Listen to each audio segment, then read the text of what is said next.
ओम नमो भगवते वासुदेवाय. सार्थ सुबोध ज्ञानेश्वरी. लेखन आणि वाचन सौ मनीषा भास्कर अभ्यंकर, महाराष्ट्र, मिरज 416410. अध्याय 3. कर्मयोग. अर्जुनाच्या शंकेला श्रीकृष्णांचे उत्तर. 2 निष्ठा सांगितल्या. भाग 1. गीतेतील श्लोक 3. श्रीकृष्णांनी युद्ध कर म्हणून सांगितलेला उपदेश अर्जुनाला पटलेला नव्हता. तो अजूनही काहीतरी निमित्त करून युद्धातून परांगमुख होऊ इच्छित होता. त्यासाठी त्याने श्रीकृष्णांचा उपदेश परस्पर विरोधी आहे असे कारण सांगून त्यांना दोष दिला. आता भगवंत त्याच्या शंकेला उत्तर देणार आहेत. श्लोक 3.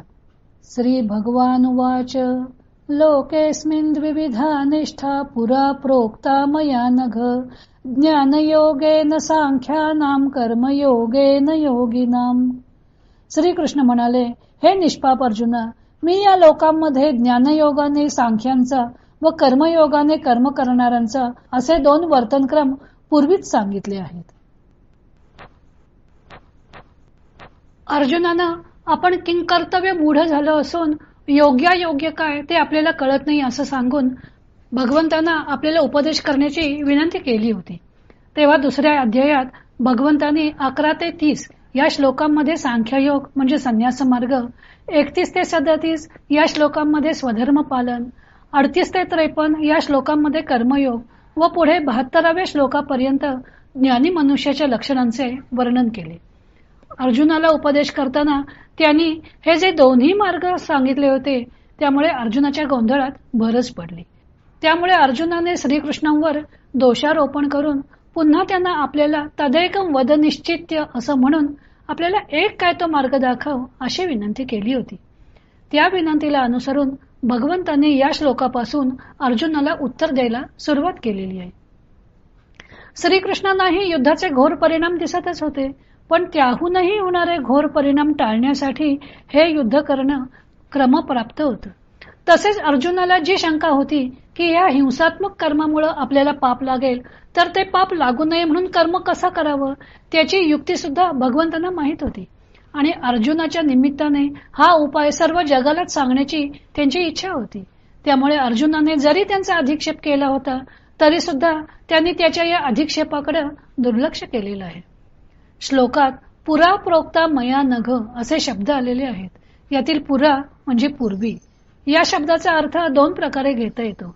एक पुरा म्हणजे पूर्वी म्हणजे मागच्याच अध्यायात असं म्हणता येतं, व दुसरा अर्थ म्हणजे हे 2ही मार्ग पूर्वापार चालत आलेले आहेत व ते मीच सांगितलेले आहेत. या दुसऱ्या अर्थाप्रमाणे श्रीकृष्ण केवळ या युगातील देवकी पुत्र नाहीत, तर ते भगवंत आहेत असा त्यांनी स्वतःचा खरा परिचय करून दिला आहे असं म्हणता येतं. इथे फक्त संकेत केलेला आहे, पण पुढच्या अध्यायात मात्र त्यांनी आपले दैवत्व स्पष्ट केलेलं आहे. लोकेस्मिन द्विविधा निष्ठा याचा दुसरा अर्थ असा आहे, भगवंत म्हणतात की मी तुला द्विविध निष्ठा सांगितली. ती 2 प्रकारची नसून त्या निष्ठा म्हणजे एकाच नाण्याच्या 2 बाजू आहेत. ज्ञानमार्गाने आत्मदर्शन करून घेता येतं, पण आत्मा हा शांत, निश्चल, अविनाशी व निष्क्रिय आहे. कर्मयोग मार्ग हा यज्ञात रमणारा, स्वर्गप्राप्ती करून देणारा भोगवादी आहे. श्रीकृष्णांनी ही द्विविध निष्ठा सांगून 2ही मार्गांचा समन्वय केलेला आहे.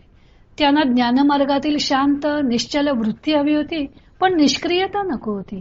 तर कर्मयोगातील कर्मशीलता हवी होती, पण भोगासक्ती नको होती. म्हणून त्यांनी ज्ञानमार्गातील निष्क्रियता व कर्ममार्गातील भोगासक्ती यांचा त्याग केला आणि कर्ममार्गातील कर्मशीलतेला शांत व निश्चल वृत्तीची जोड दिली आणि अशा प्रकारे ज्ञान कर्म समन्वय साधला. याआधी ज्ञान व कर्म यांच्यामध्ये तमः प्रकाशवत विरोध मानला जात होता, पण भगवंतांच्या भूमिकेमुळे हा विरोध मावळून गेला. श्रीकृष्णाने या श्लोकात अर्जुनाला अनघ असं संबोधन वापरलेलं आहे. अघस म्हणजे पाप, म्हणून अनघ म्हणजे निष्पाप, शुद्ध अंतःकरणाचा. अर्जुनासह सर्व पांडवच शुद्ध अंतःकरणाचे, न्यायाने व धर्माने वागणारे होते. त्यामुळेच श्रीकृष्णाने आपले अवतार कार्य सिद्धीस नेण्यास त्यांना हाताशी धरलं होतं व आपणही न्याय पक्षाला येऊन मिळालेले होते. संपूर्ण यादवी सेना किंवा एकटे निशस्त्र अवस्थेतील श्रीकृष्ण यांची जेव्हा निवड करण्याची वेळ आली तेव्हा अर्जुनानं श्रीकृष्णांची निवड केली होती. वास्तविक पांडवांच्या पक्षाचे सैन्य थोडे होते, पण जेव्हा श्रीकृष्णांनी याचे कारण विचारले तेव्हा अर्जुनानं उत्तर दिलं होतं की मला यश हवंय व जेथे तुम्ही असता तेथे यश हमखास असतं. या त्याच्या वागण्यावरून सुद्धा त्याच्या निर्व्याज व शुद्ध अंतःकरणाची खात्री पटते. अर्जुनाला हे दोन मार्ग सांगण्याचा भगवंतांचा हेतूच कळला नव्हता. आपला ध्वनित अभिप्राय अर्जुनाला नीट कळला नाही याबद्दल श्रीकृष्णांना विस्मय वाटला. दुसऱ्या अध्यायातील 11 ते 30 या 20 श्लोकांमध्ये आत्म्याचे अमरत्व सांगून मृत्यू पावलेल्या मनुष्याबद्दल दुःख करू नये, कारण आत्मा कधी मरत नसतो हे सांगून अर्जुनाचा शोक दूर करण्याचा त्यांनी प्रयत्न केला होता.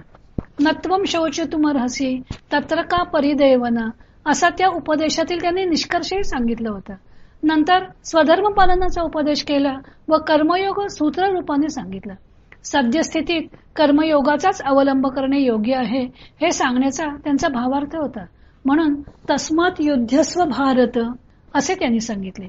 तेव्हा ज्ञान मार्ग सांगितला तो कर्म मार्ग सांगण्याच्या ओघात सांगितला होता. त्यांचा अर्जुनाला घोटाळण्यात पाडण्याचा उद्देश नव्हता, पण तरीही अर्जुनाला आपला अभिप्राय कळला नसल्यामुळे भगवंत पुन्हा स्पष्टीकरण करण्यास उद्युक्त झाले आहेत. यावरील ज्ञानदेवांचे विवेचन आपण उद्याला पाहूया.